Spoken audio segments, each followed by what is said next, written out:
Welcome to Watch It Horror, a film review with a difference. Filmed at the dungeons here at Smallbrook Productions, and I'm not into horror movies. I don't know why I'm here, and all I can say is that the doorway that I entered the room on has now been boarded up from the outside, and I'm sat here with a horror freak. So nothing to be concerned here at all. Oh, help.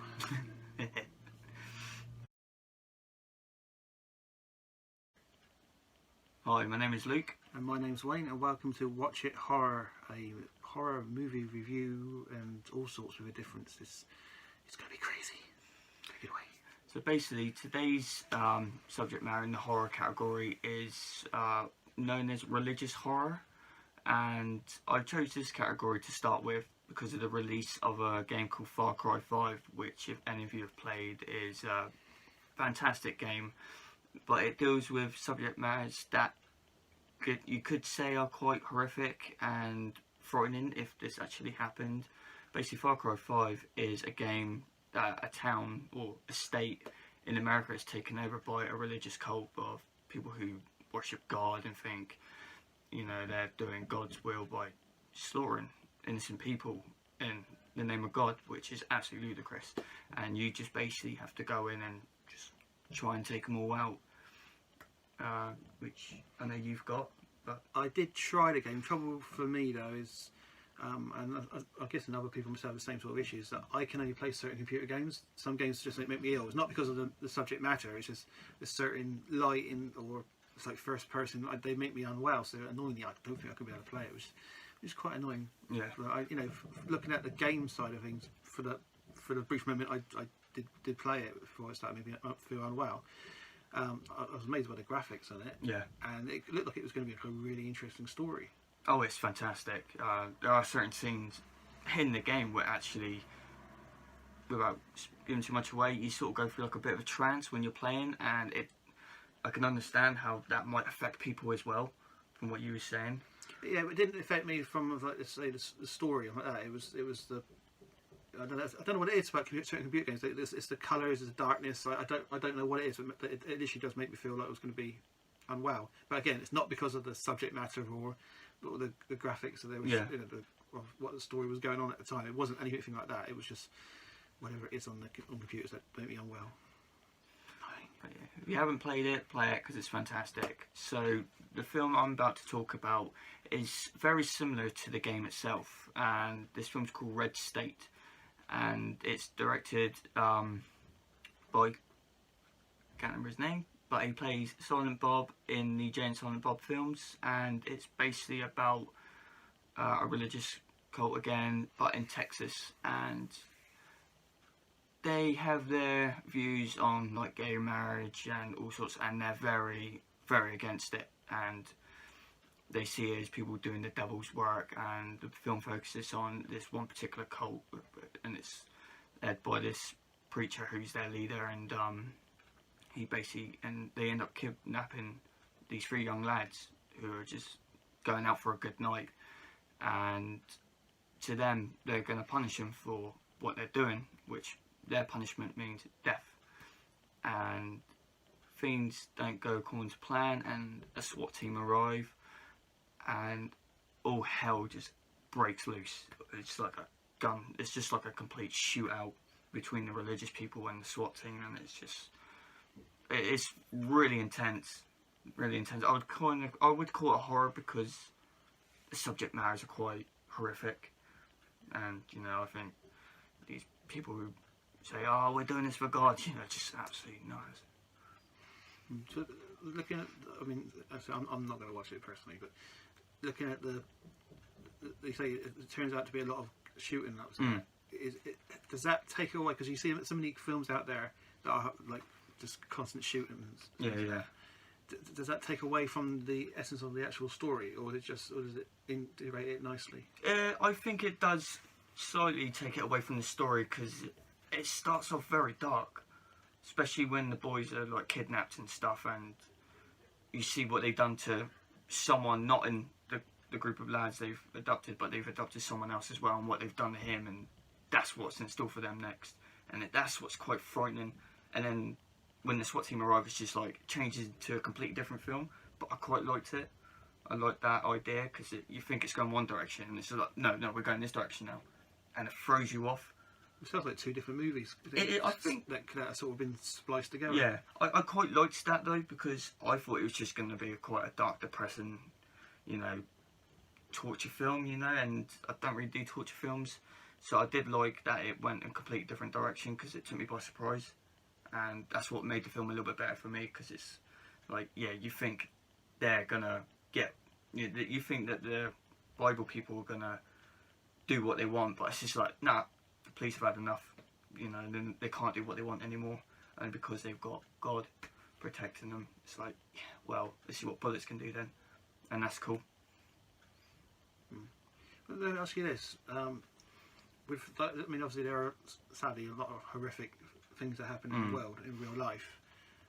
Maybe not to the extent of movies and that. I hope not.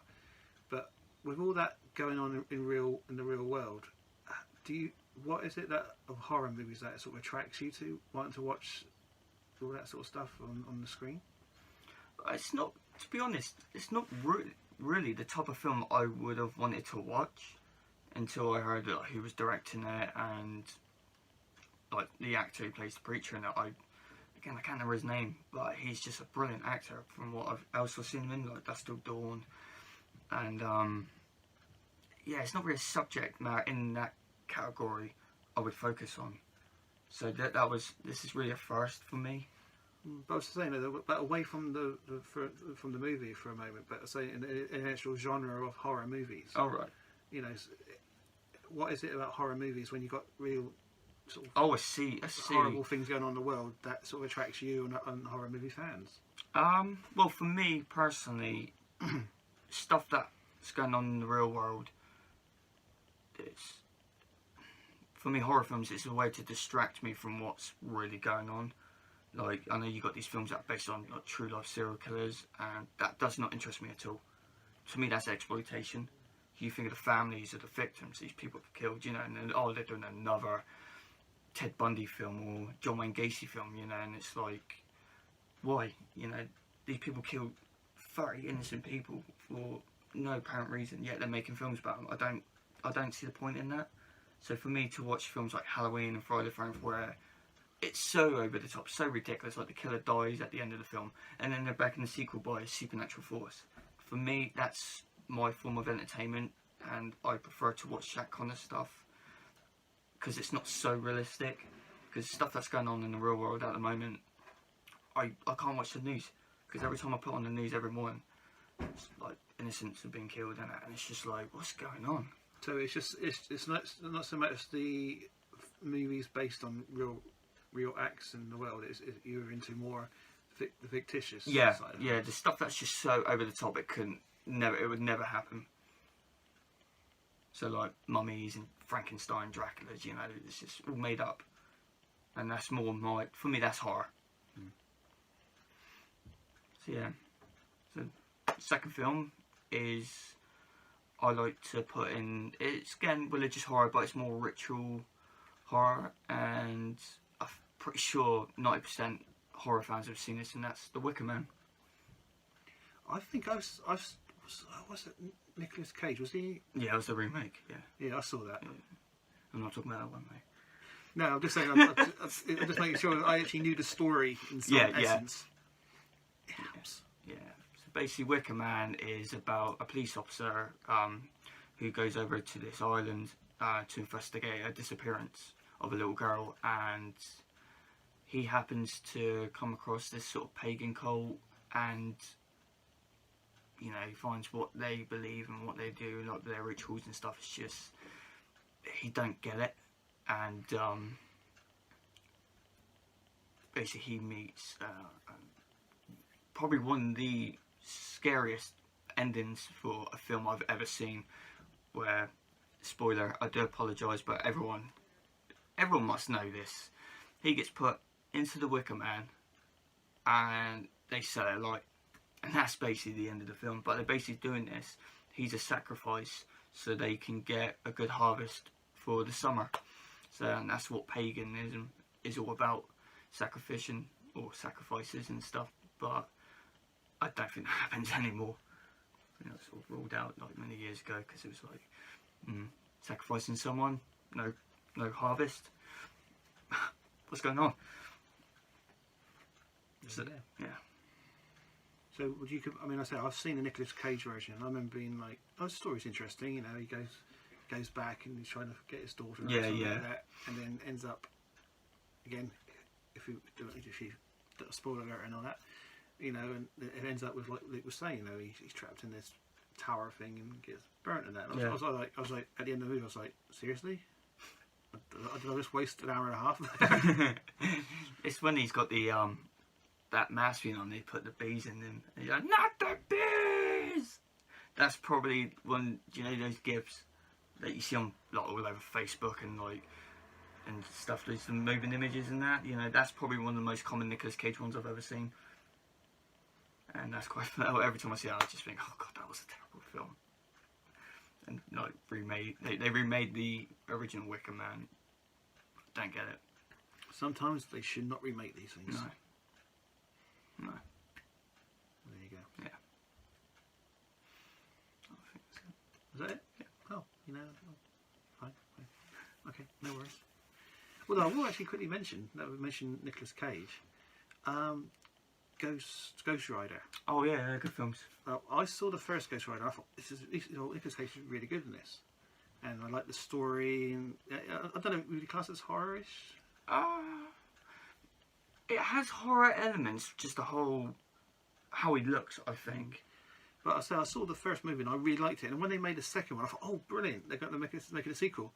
And I was like, oh, seriously, that's not even the same character. It's the same actor, but it's not the same character at all. And, I can see why they didn't make a third. That's all I can say. They should have made a decent second one, personally, but they didn't. So there you go. Anyway, thank you for watching Watch It Horror, a brand new show here on Smallbrook. And Luke's producing, he's writing all these different things, and we'll get a new show out to you very, very soon. So until next time, bye-bye for now. They're going to let me out of here, aren't they? Yeah, I hope so. You can unboard the door now. Oh yeah, I killed them before we came in. How did they board it up in the first place? I don't know. Zombies. They boarded it up and yeah.